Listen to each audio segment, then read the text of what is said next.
Hi, I'm Kristin, and this is my Smell Now story. I had COVID in August, and I lost all of my scent and my taste. I've tried everything, the boiling the oranges, smelling outside, and nothing's working. So luckily, I found Smell Now therapy. So I started in March. I started doing each vial for 30 seconds, 4 times a day.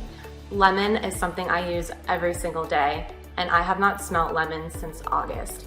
It was amazing. By the 4th day of taking my recordings, I was not only smelling the beginning of the lemon, but also the back end. So I work in horticulture. I'm a biophilic designer with plants, dirt. About 2 weeks from using Smell Now, I can finally smell dirt. It is an amazing feeling. We recently moved right onto the beach, and I have not been able to smell the ocean mist.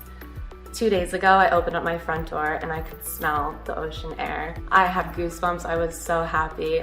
It's an undescribable feeling to smell again. If you're struggling with getting your scent back since having COVID, I strongly suggest you give Smell Now a try. Make sure you carefully read the inserts, follow the directions, and with that, I regained my scent.